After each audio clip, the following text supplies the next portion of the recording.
So I am here with Amy Stillwell-Cox, and Amy, I first met, I can't remember how many years ago it was now. It must have been maybe four or five. Yeah, I want to say so. Yeah, and then we were at the Berlin EHS Congress together, Yeah. and I'm hoping you're going to tell that story because I've always thought you were really, really impressive. Quite, just tell us a little bit about yourself, what you do right now, and how you got into health and safety in the first place, how your career's gone. So Yeah. yeah. So I've been in health and safety now since around 2014. So I was working as a shift manager for a restaurant chain, really fed up of the unsociable lifestyle. I was a 18, 19-year-old woman that wanted to go out and socialise with her friends every weekend. So I really struggled with restaurant life. But I was always ambitious, but I felt really sort of at a crossroads as to what I wanted to do with my life and my career. So I thought I just need to get out of here, pivot, do something different. So I got a job as like a junior estimator, project administrator for, it was a facilities management sort of fit out company, local to where I am here in Kent. Which was great. So I did a lot of work helping them with tenders and projects, and the company was growing quite rapidly. And through that, I started to notice that when I was sort of putting these tender packages together and these estimates, we were in competition, with three, four other organisations. And the thing that was going to make us, or make that organisation that was awarded that contract, that standout, was the fact that, you had certain health and safety protocols, arrangements in place. So as someone that was at a career crossroads, I sort of began to see this as a potential opportunity for where I could make my move. So very quickly, I was doing, ad hoc bits of health and safety work on these tenders, and I really enjoyed it. I found it really quite interesting. It was all new. So within, a few months, I'd made a business case to my boss that, I think you need a health and safety person in this organisation, and I think I can do it. And this is what I need to do in order to achieve that. So he was really receptive to it. So they were an ambitious company, and they put me through my NEBOSH general cert. Um, and then they created a health and safety role for me, which, I don't know quite how I managed it, but obviously there was a little bit of gift off the gab going on. And it was brilliant. I was there with them for nearly 5 years.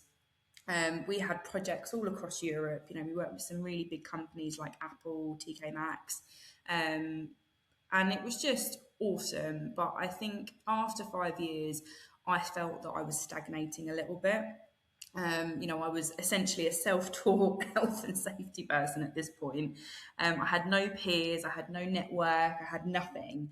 And I just thought, if I want to start making these next steps in my development, then I'm going to need to do something different. So I found a job working with a health and safety consultancy company. So they were sort of a training and consultancy was sort of the two parts of their business. This was brilliant. I was very fortunate that they gave me a lot of exposure very quickly to a lot of big projects. I think that was helped thanks to the pandemic, because I was there about 2 months, 3 months, and then suddenly we went into a full-blown lockdown. But the construction industry, still was working. A lot of my colleagues had made the decision to shield and not work. So I got a little bit greedy and was able to sort of go out and take all the big projects, which was really good fun. So I was seconded to jobs like Battersea Power Station, which was really, really good exposure for me, of a huge, we had 4,000 contractors on site, huge safety teams, a lot of experience. That was a really, really good place to be working. And it was superb. Through that work that I was doing, I was getting a lot of development, a lot of exposure, building my network of health and safety professionals through that. And then I actually got offered a job working with one of the companies that I'd sort of began to meet and network with. So they were like a high-end fit-out company. So they were doing nice sort of beautiful construction projects all across the UK. So they took me on as their safety manager. Loved it there. Had some really good big wins there. Worked with some really cool teams. So, was fortunate enough to be able to travel all around the UK when I was working for them. But unfortunately, the company went into liquidation. Again, I think a lot of businesses struggled to recover off the back of the pandemic, and some changes happened. So I'd always had a little itch that I wanted to go into self-employment. There was just something that I thought I need to scratch this. I need to see what this is like. So I went down the self-employment route, did that for nearly 18 months in total, a lot of contracts and sort of freelancing work. And I worked on some awesome projects. I again somehow managed to land myself a contract working with so it was a virtual reality company, so they do like headsets and training for big organizations. So they were doing a lot of work in the security industry, and they'd sort of come with me with a brief that they wanted some off the shelf health and safety training that could be sort of rolled out. So that was a really cool project. I got to write, and I was given full creative sort of freedom to do whatever I wanted, and we made it really silly and fun. We demoed it at the expo at the Excel. I think it was when it was SHP News used to run it. Safety and Health Expo, that was my Yes. show Oh yeah. So we back demoed there. in I the think day. I know that was yeah. So I think that was in December 2023. We demoed it there, Yeah, which was really cool. Um, Working with actors and just I think it just showed how much fun you can have with safety. So that was brilliant. lovely. Yeah. Yes. And then I created an app called the Safe Oh, I Drive. remember. This is, I think, when we were having chats, was when you were in the middle of that app. Yeah. Yeah, so I developed an app. I think, when I was reflecting on my time as a safety manager in my first role, very lonely, very isolated, very much sort of self taught at that point. And, we have platforms like LinkedIn and, there are safety groups that are out there, but that sort of day to day support network, I felt there was a real gap in the Yes. market, and we were really lacking it. So I sort of set up an app which we grew. So it was the idea behind it was, we have a platform that people from all around the world, which we did have, could come and join this app. And it was kind of a safe space away from, LinkedIn, where you might have bosses and peers and colleagues on there. And you can ask the questions because, safety is a tough gig. We're all figuring it out as we go along half the time. Yeah. Yeah. And we grew that to around 150 people. And I learned a lot of lessons from that. Unfortunately, I think the time of my life that I was in at that point, I had a mortgage to pay. I was struggling with the freelance and contracting work. Some contracts were coming to an end, and it was that, I've got to constantly chase what's next. And the community needed a lot of time poured into it. We had speakers, we would have webinars, we had some really cool people come and interact. But something like that, you can't just sit on its laurels. It needs constant sort of work put into it. I was going through a lot of personal challenges and things were going on in my life at the same time, and it all just got a bit too much. I wasn't able to give the community the attention it needed. And as a result, I lost a lot of the members, people that were part of that community, and I made the decision to scale it back and close it for now, anyway, because I just don't think it was the right time of my life. Although it was, I think, the right time, the industry needed it. It just wasn't, right at the time. So, made the decision to go back to employment full time, which for me was very much the right decision, certainly at this point in my life. I think I needed that stability. I really like doing my job, and I don't think I enjoyed a lot of the elements that came with freelancing and Yeah. self-employment. So now I work for Leeds Castle in Kent, not in Yorkshire. Which is one of the largest heritage sites here in the UK. So we are a large visitor attraction. We welcome around 500,000 people each year. That number is projected to keep growing. We've got thousands of acres of grounds. We have golf clubs, Go Ape. We have all sorts of leisure activities, play areas, restaurants, boats, land trains. It's a really eclectic place, and I think the coolest, piece de resistance about this place is it's a 900-year-old castle that has a history of being owned by rebel women, one of the first, really unheard of for that time. So yeah, sort of walking through the hallways of in the shadows of so I think really powerful and inspiring women and queens that own the place. So yeah, I love it here. It's full of complex challenges. It's a far more complex environment than I ever anticipated, but it keeps me on my toes, and I adore it. Do you have a team, or is it you, just you? So at the moment, it's just me. So during the pandemic, so Leeds Castle was a charity, So we rely heavily on, money that we get from our day visitors, our commercial operations. As you can imagine, keeping a 900-year-old Grade 1 listed property afloat, and we've got quite a few of them around the estate, is tough. So we rely on a lot of investment as well, or fundraising, sorry, as well.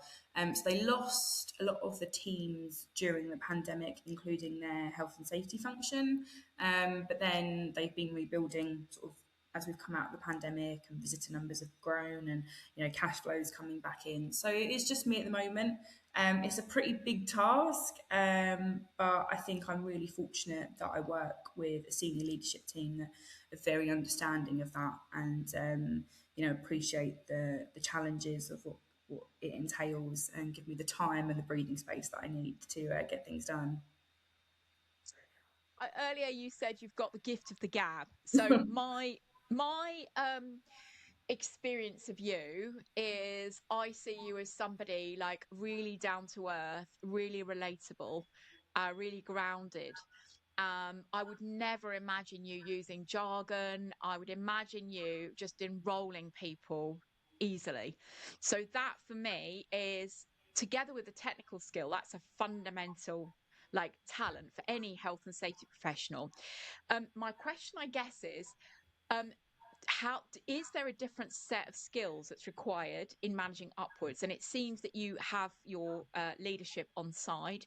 Um, do you see that as a different part that you've had to unlock in yourself to get that, or is it just your same skills that you've just been deploying in a different way?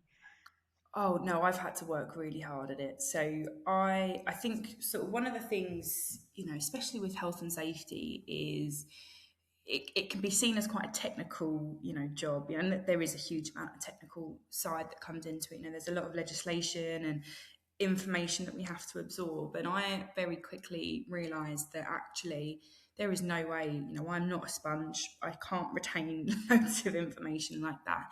And actually, I think it's okay to know what you don't know, and be at peace with it, and just say, do you know what, I need to just stop and research that. What I think the key to safety is that ability to build relationships, because also most of the answers sit with the teams that you're working with. I work here with teams of really experienced. We've got staff that have worked here for 40 years. There's a really low staff turnover here, and learn from them is imperative. But I've definitely had to work on that, and that's something I've reflected on. So, when I used to go onto building sites, for example, I can talk. I can Yeah, pretty much start a yeah. conversation with anyone, and come across as pretty confident with that. But what I think I realised quite early on was that I wasn't really listening to people. A bit of Okay. self-reflection.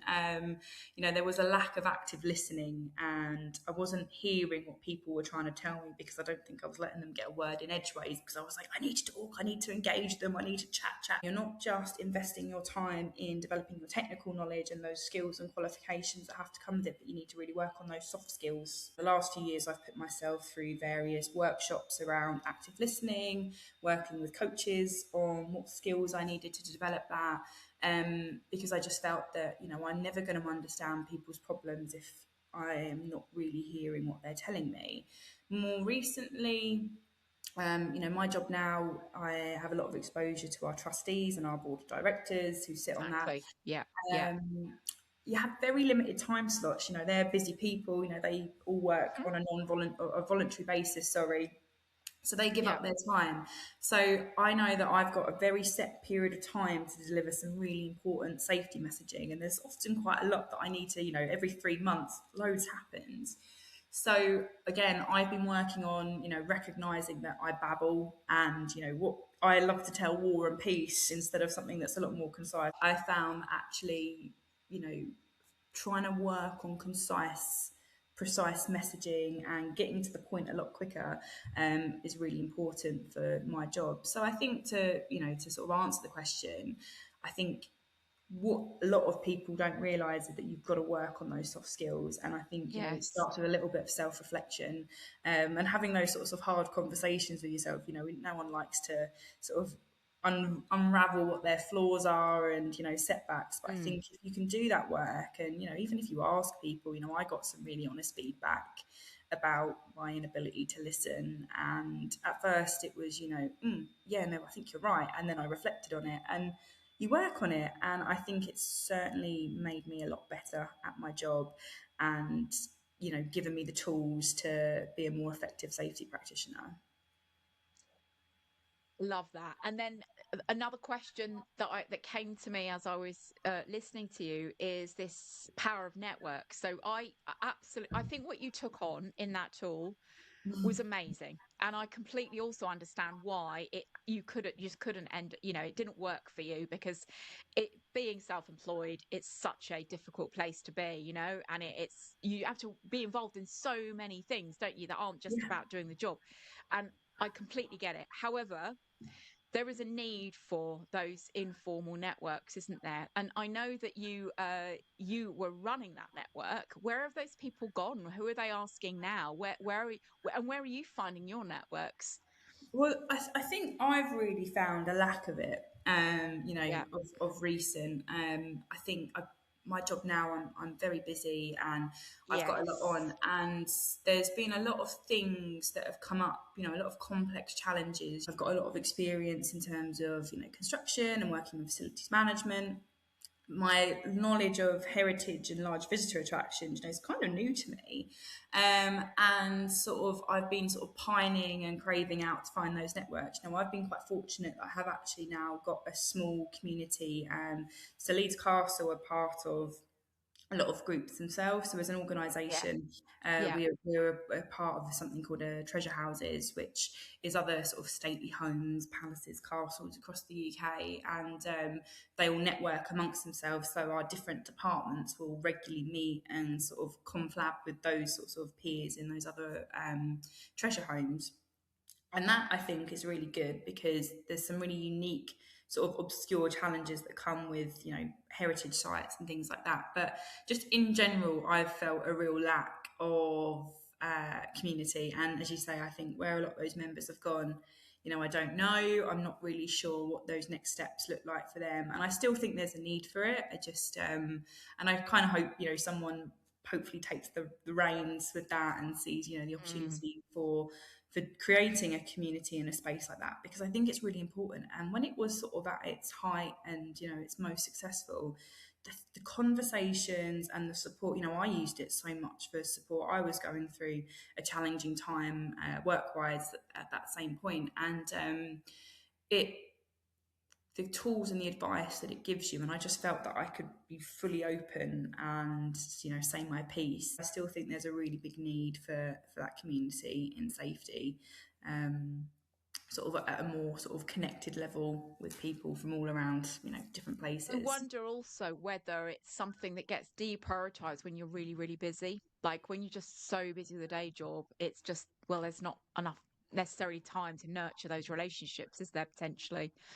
Yeah, and I think we're all guilty of that. Mm. There's a couple of groups that the Heritage Network Safety Group that I joined a little while ago. Was really keen to go, and then some work things came up, and I can't not Yeah. get this stuff done, and sacrificed on that. And now I want to be more intentional with this is what I'm making space for, and this is actually really important. This community is really important because very quickly you find yourself isolated again, and it's not a good place Yes. to Yeah. be. Yeah. No, absolutely. So do you think that coming back to the challenges and opportunities, do you think being a woman has actually impacted you from the perspective of challenges or opportunities? Has it been challenging being the only woman in the room, or has it provided you with an opportunity? Or do you think, look, I can flex? Yeah. Doesn't really make much difference. You know what? I love this question, and I really sat and reflected when on this one, because I've thought about this a lot over the years. And interestingly, so working, the best part of my career has been spent, boots on the ground out on construction sites. So you can imagine, there's been the odd comment and negative experience, but actually, I would say the biggest challenges came from the boardroom and sort of the more white collar teams that I worked with. And I was talking about this with some sort of female colleagues over the years, where I would, I remember quite vividly chairing a meeting. It was my meeting. I was sort of the SME leading on what we were talking about. And I was the only female in the room. And the first thing that was asked me was, can you go and make the teas and coffees? And I was quite young at that point, and I was really offended by it, and I didn't know how to feel, and I refused. I was like, I'm not doing it. I'm chairing this meeting. You can do it if you really want to drink. Sort yourself out, basically. And over the years, working in companies where I always felt there was a level of exclusion. I remember a female co-worker of mine going to golf lessons because she felt so left out, that all the sort of as much as they say it's social activities, a lot of business conversations happen on the golf course. They'd have like five-a-side football matches.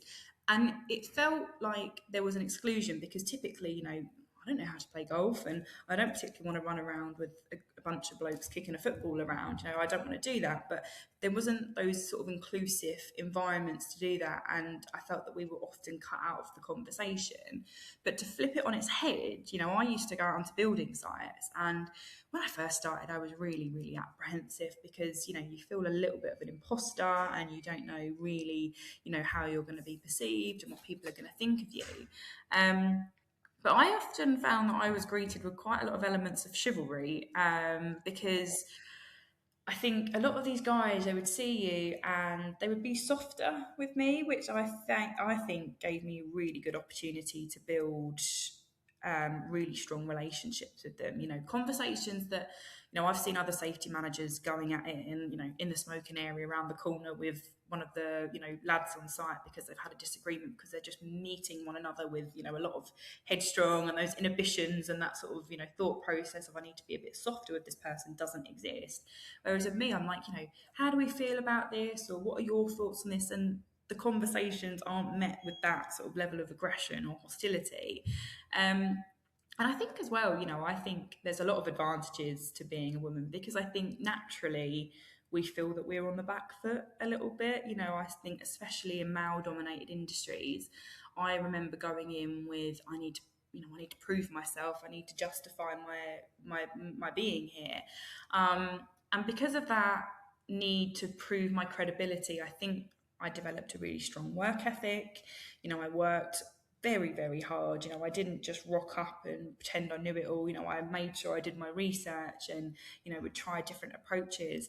And I think through that, I think it's just shaped my confidence. It's shaped my ability to talk to a variety of people.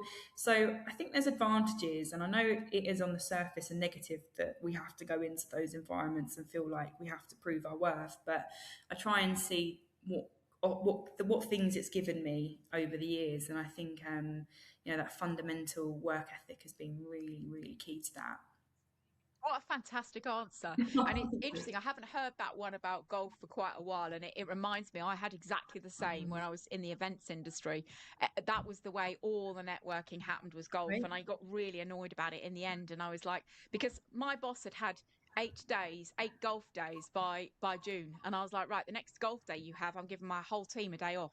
Yeah. And his challenge to me was, okay, what does inclusive networking look like?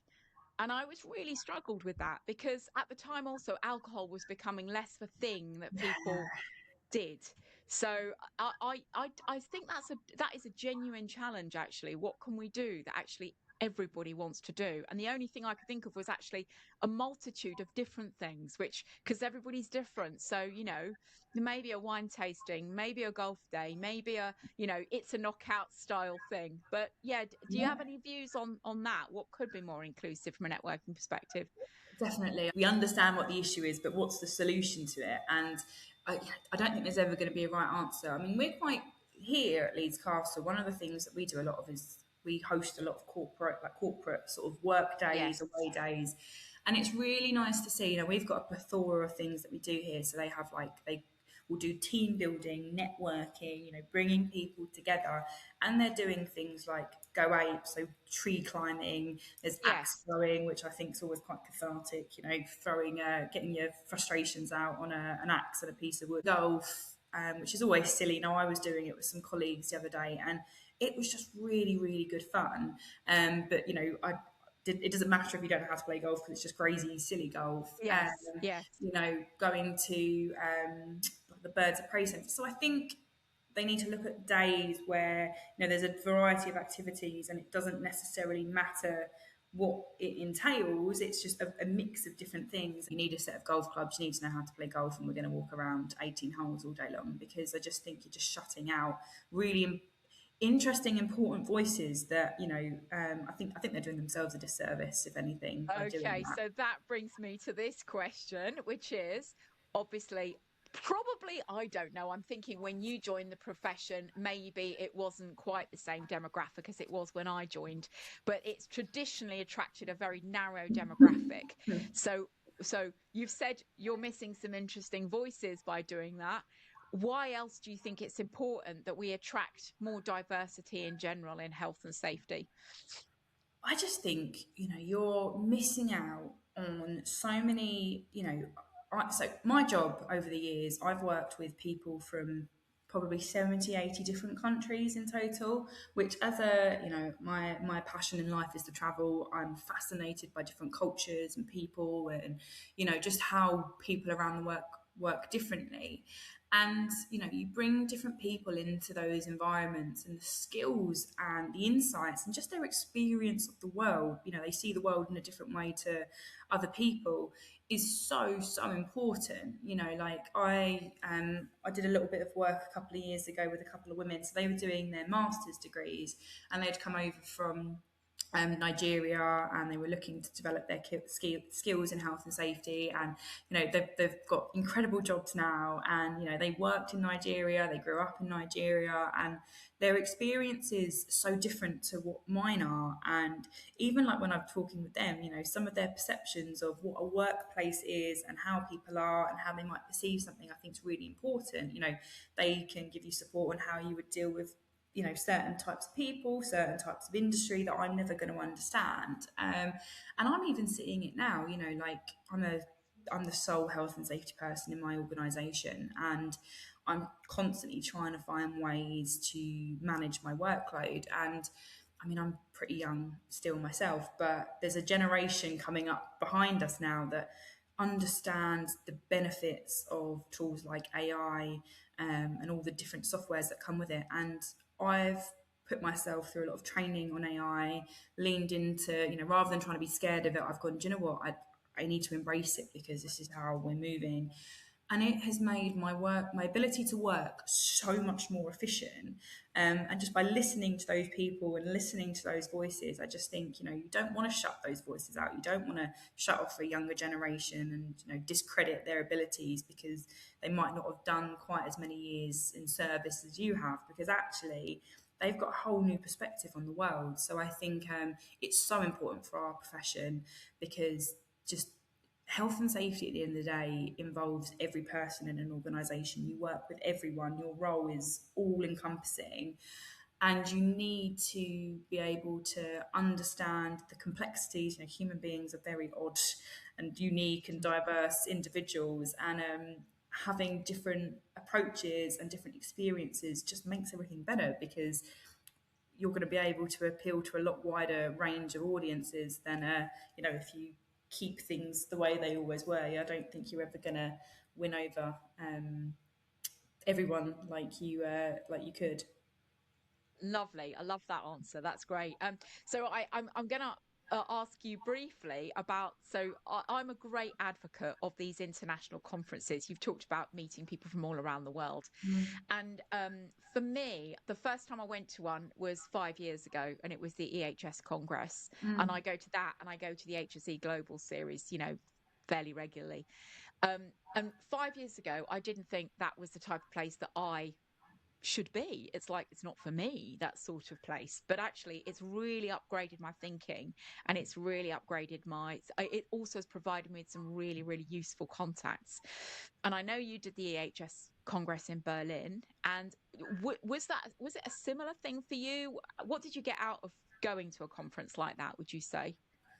I mean, that was brilliant. I was, when you told me about it, I just knew as soon as you'd said, I need to go there, I need to have this experience. And I think for me, it was, it was the first time, I'd gone to a few safety shows over the years, but to be honest, I hadn't really branched out or ventured out to them.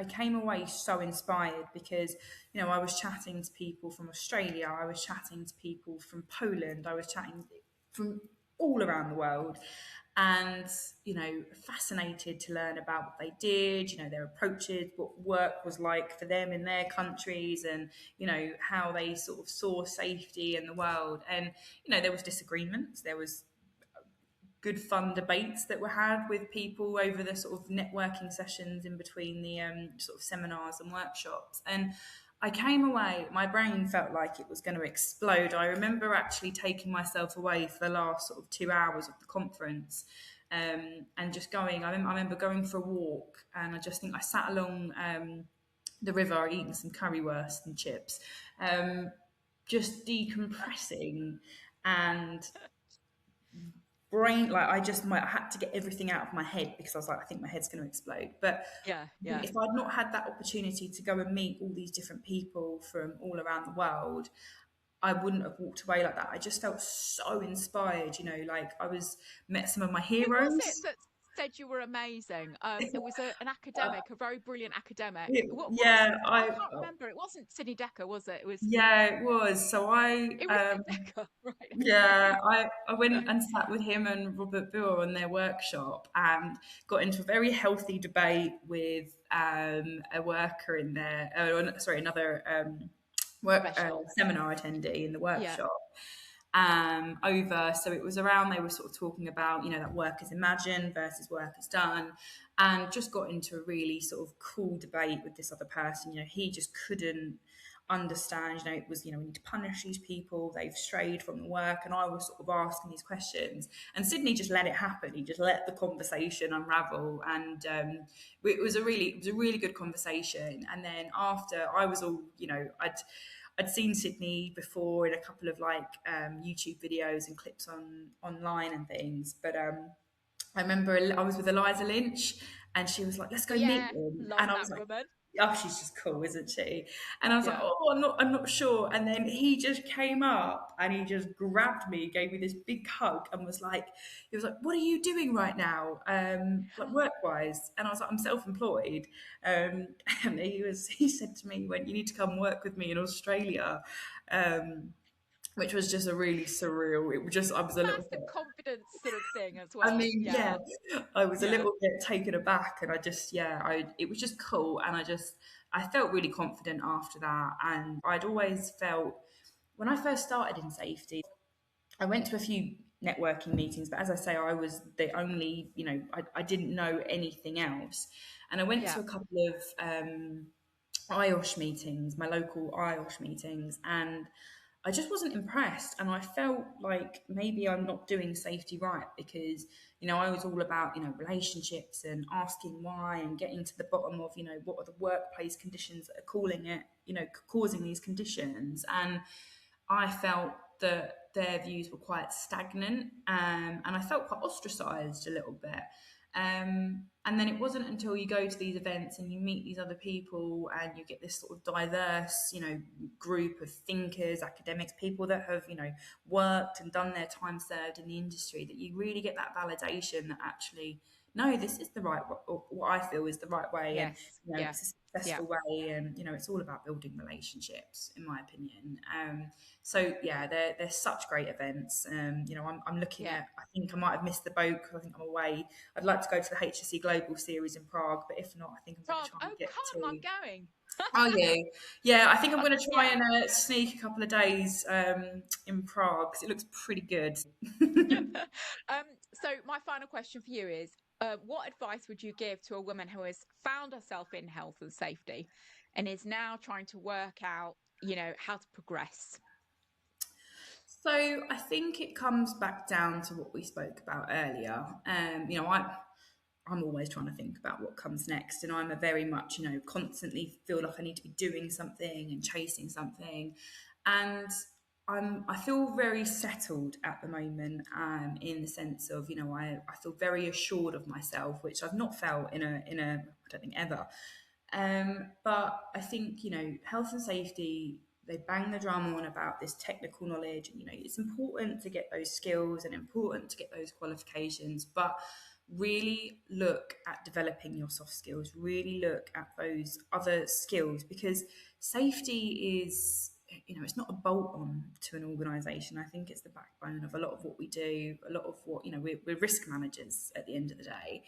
And I think in order to be an effective risk manager, in order to effectively break down those barriers with, you know, your peers and, you know, get people on board, you need to be able to build good relationships. So work on those soft skills. You know, I think I spoke earlier about my inability to listen, and that was a barrier and a blocker to me, you know, working and building that trust with people on work sites, because I think they were like, oh, Amy's all right, you know, she comes out and she just talks at us and for, you know, 20 minutes, but she's not hearing what we're saying and she's not making those changes for us. So, you know, listening skills, if it's public speaking that you're anxious about and, you know, you're not feeling confident with, you know, develop those skills and invest your time and money, if you're fortunate and able to do so, in working on those, because I think it just opens up so many doors. I find myself in boardrooms with, you know, what I like to say to my husband is they're real grown-ups, and